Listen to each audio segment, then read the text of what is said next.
Now we come to the New Testament. And there in John 13, Christ says, "A new commandment I give to you." So, what is this new commandment? That you love one another. Now, love one another, we've already had that in the Old Testament because that's Leviticus 19, verse 18, love your neighbor as yourself. Here's the new commandment, that you love one another as I have loved you.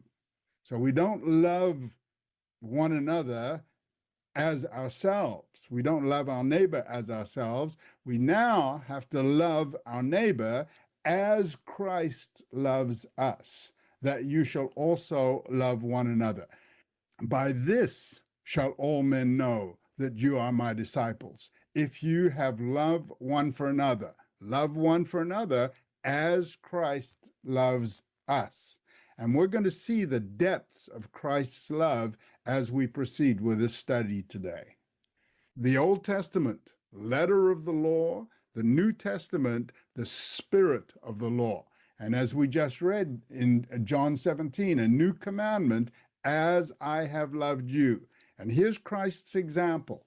John 13, in the same chapter, a previous verse, 14 and 15. If I then, your Lord Master, have washed your feet, you also ought to wash one another's feet. And that's the works. Faith without works is dead. And these are the works that he's talking about, is to love others as Christ loves us. In verse 15, for I have given you an example. He is the example that you should do as I have done to you. In this context, it's very interesting because when Christ wanted to wash Peter's feet, he refused. And of course, Christ said, I have to wash your feet if you want to be in the kingdom. And then he accepted, but it was upside down. Christ shouldn't be washing Peter's feet. It should be Peter washing Christ's feet. But this is the example, as I have loved you. This spirit of the law is difficult. It is very difficult. And that's why we need help to apply this righteousness of the New Testament.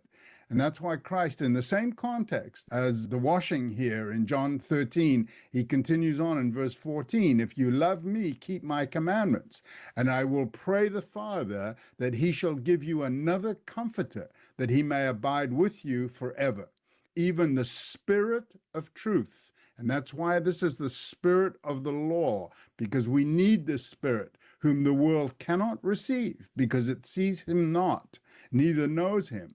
But you know him, for he dwells with you, and after baptism and laying on of hands, he shall be in you.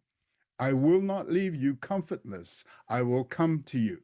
And he comes to us through the Spirit, which gives us that strength to apply the law spiritually.